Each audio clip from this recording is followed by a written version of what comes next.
कसोल, जिसको कि mini Israel भी कहा जाता है, बज़ाहिर नज़र आने वाला ये खूबसूरत भारतीय सियाहती मुकाम किस तरह पाकिस्तान के लिए ख़तरा और पाकिस्तान मुखालिफ भारतीय इसराइली साजिशों का गढ़ बन चुका है, आइए हम आपको इससे मुतल्लिक चंद अहम इंकशाफात और हक़ाइक़ से आगाह करते हैं।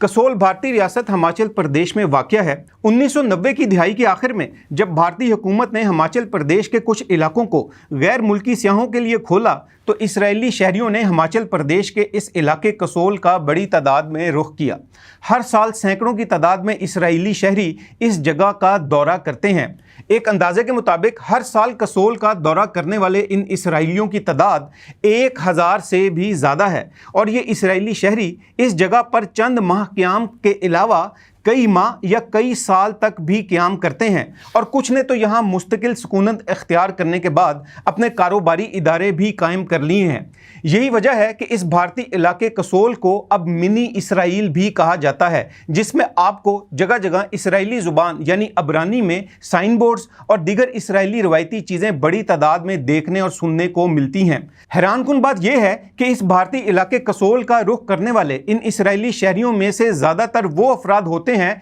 जो कि इसराइली डिफेंस फोर्सेस यानी IDF की लाजमी फौजी ट्रेनिंग हासिल करने के फौरन बाद कसोल का रुख करते हैं। बज़ाहिर ये इसराइली मर्दो ख़वातीन अपनी लाजमी फ़ौजी ट्रेनिंग ख़त्म करने के बाद कसोल में छुट्टियां गुजारने आते हैं, मगर आलमी और दफ़ाई अमूर के माहिरीन ये बात बखूबी जानते हैं कि जिस जगह इसराइली डिफेंस फोर्सेस यानी IDF के तरबियत याफ्ता एहलकार होंगे तो लाजमी बात है कि वहाँ बदनाम ज़माना इसराइली खुफिया एजेंसी मोसाद के एहलकार भी ज़रूर मौजूद होंगे। सियाहों के रूप में भारतीय इलाके कसोल में दाखिल होने वाले ये इसराइली एक मुनज़्ज़म हिकमत अमली के तहत इस किस्म के ऑपरेशंस को सर अंजाम देते हैं, जिसको बैकपैक डिप्लोमेसी का नाम दिया गया है। इस बैकपैक डिप्लोमेसी की आड़ में ये फ़ौजी तरबियत याफ्ता इसराइली या इसराइली जासूस सियाहों के रूप में दुनिया के मुख्तलिफ हिस्सों में दाखिल होते हैं, जिनका असल मकसद सकाफ़ती असर व रसूख को बढ़ाना, मुकामी कम्यूनिटीज़ के साथ ताल्लुकात कायम करना,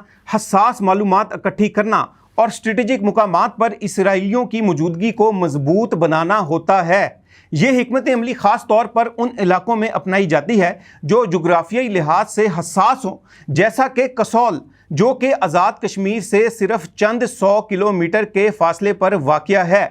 जी हाँ, आपने सही सुना, भारत में फ़ौजी तरबियत याफ्ता इसराइली आज़ाद कश्मीर से सिर्फ चंद 100 किलोमीटर दूर हैं।